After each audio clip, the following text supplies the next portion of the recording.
رب اشرح لی صدری ویسر لی امری واحلل عقدۃ من لسانی یفقہوا قولی۔ ادریس علیہ السلام کا نسب نامہ کہاں تک جا کر ملتا ہے آدم علیہ السلام سے؟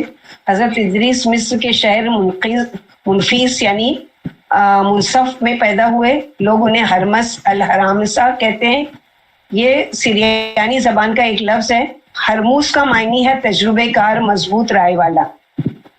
بعض اہل علم کا خیال ہے کہ آپ بابل شہر میں پیدا ہوئے، پھر ہجرت کر کے مصر پہنچے۔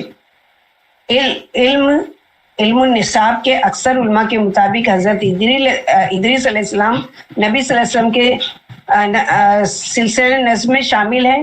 آدم علیہ السلام اور شیس علیہ السلام کے بعد سب سے پہلے انہیں نبوت کا شرف حاصل ہوا۔ اب یہاں پر اس روایت کے حساب سے آدم علیہ السلام بھی نبی تھے اور شیس علیہ السلام بھی نبی تھے، اور ان کی نسل سے پھر یہ ادریس علیہ السلام یعنی بنائے گئے نبی۔ حضرت ادریس علیہ السلام کا نام قرآن مجید میں 2 مقام پر آیا ہے، یعنی 2 جگہ اللہ تعالیٰ نے ان کا نام بتایا ہے۔ نمبر 1 سورہ انبیاء آیت نمبر 85-86 میں، و اسماعیل و ادریس و ذوالکفل کل من الصابرین وادخلناہم فی رحمتنا انہم من الصالحین۔ اور اے نبی، اسماعیل، ادریس اور ذوالکفل کا ذکر کیجیے، یہ سب صابر لوگ تھے، ہم نے انہیں اپنی رحمت میں داخل فرمایا، بلا شبہ یہ نیک لوگ تھے۔ اور دوسری جگہ اللہ تعالیٰ نے فرمایا سورہ مریم آیت نمبر 56 اور 57 میں، وَاذْكُرْ فِي الْكِتَابِ إِدْرِيسَ إِنَّهُ كَانَ صِدِّيقًا نَبِيًّا وَرَفَعْنَاهُ مَكَانًا عَلِيًّا۔ اس مقدس کتاب قرآن مجید میں ادریس کا ذکر کیجیے، بلا شبہ وہ بھی نہایت سچے نبی تھے اور ہم نے ان کو اونچی جگہ اٹھایا تھا۔ اس آیت مبارکہ میں اللہ تعالیٰ نے ادریس علیہ السلام کی تعریف کرتے ہوئے انہیں نبی راست اور راز باز قرار دیا، اور اللہ تعالیٰ کے فرمان وَرَفَعْنَاهُ مَكَانًا عَلِيًّا، اور ہم نے ان کو اونچی جگہ اٹھا لیا تھا، کی وضاحت صحیحین میں مذکور معراج کی احادیث سے ہوتی ہے، جس میں بیان ہوا ہے کہ چوتھے آسمان پر ان سے رسول صلی اللہ علیہ وسلم کی ملاقات ہوئی تھی۔ امام ابن جریر نے ہلال بن یساف سے بیان کیا ہے، انہوں نے فرمایا حضرت عبداللہ بن عباس نے میری موجودگی میں کعب اخبار سے فرمایا، ادریس علیہ السلام کے بارے میں اللہ کے اس فرمان وَرَفَعْنَاهُ مَكَانًا عَلِيًّا کا کیا مطلب ہے، اور ہم نے ان کو اونچی جگہ پر اٹھا لیا۔ کعب رضی اللہ تعالیٰ نے فرمایا، اللہ تعالیٰ نے ادریس علیہ السلام کی طرف وحی نازل فرمائی، میں آپ کے اعمال میں روزانہ تمام بنی آدم کے اعمال کے برابر اضافہ کروں گا۔ اس سے غالباً ان کے زمانے کے تمام انسانوں کے اعمال کے برابر ثواب مراد ہے۔ ان کے دل میں خواہش پیدا ہوئی کہ ان کی نیکیوں میں بہت زیادہ اضافہ ہو جائے۔ ان کے پاس ان کا ایک دوست فرشتہ آیا، انہوں نے اس سے کہا، میرے بارے میں موت کے فرشتے سے بات کیجیے تاکہ مجھے زیادہ مہلت ملے اور میں زیادہ نیکیاں کر سکوں۔ فرشتے نے انہیں اپنے پروں میں چھپا لیا اور انہیں لے کر آسمان پر چلا گیا۔ چوتھے آسمان پر اسے ملک الموت اوپر سے آتے ہوئے ملے۔ اس نے ملک الموت سے اس معاملے میں بات کی جو ادریس علیہ السلام نے کہی تھی۔ ملک الموت نے فرمایا، ادریس ہیں؟ کہاں ہیں؟ اس نے کہا، وہ میری پیٹھ پر ہیں۔ ملک الموت نے کہا، تعجب ہے، مجھے بھیجا گیا تھا اور حکم ہوا تھا کہ ادریس علیہ السلام کی روح چوتھے آسمان پر قبض کرنا ہے۔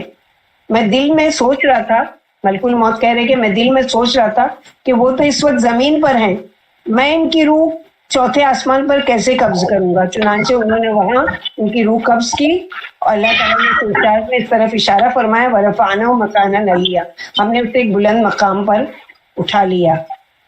اس طرح سے اللہ سبحانہ وتعالیٰ جس کے لیے جہاں جو جگہ لکھے ہیں موت کا ارادہ، وہاں پر وہ یعنی وہ پہنچ جاتا ہے خود بخود۔ جیسے یہ ادریس علیہ السلام کے آسمان میں لکھی تھی، ان کی وفات تو خود فرشتوں کے ذریعے سے وہاں پر پہنچ گئے۔ حضرت عبداللہ بن مسعود اور عبداللہ بن عباس سے مروی ہے، الیاس اور ادریس ایک ہی شخصیت کے 2 نام ہیں۔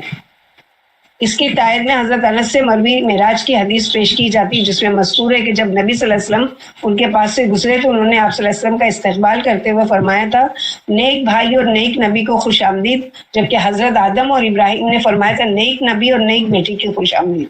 اگر ادریس علیہ السلام آپ کے اجداد میں سے ہوتے تو وہ ان دونوں کی طرح آپ کو بیٹا کہتے، لیکن یہ استدلال ایسا نہیں ہے جس کا جواب نہ دیا جا سکے، کیونکہ ہو سکتا ہے کہ راوی کو الفاظ اچھی طرح یاد نہ رہے، اور یہ بھی ہو سکتا ہے کہ کسر نفسی کے کرتے ہوئے خود کو باپ کی بجائے بھائی کہا ہو۔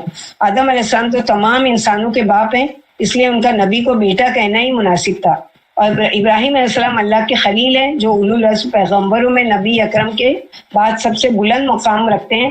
ان سب پر حضرات پر درود و سلام نازل ہو. امام ابن اسحاق نے ذکر کیا ہے کہ حضرت ادریس علیہ السلام ہی نے سب سے پہلے قلم سے لکھا.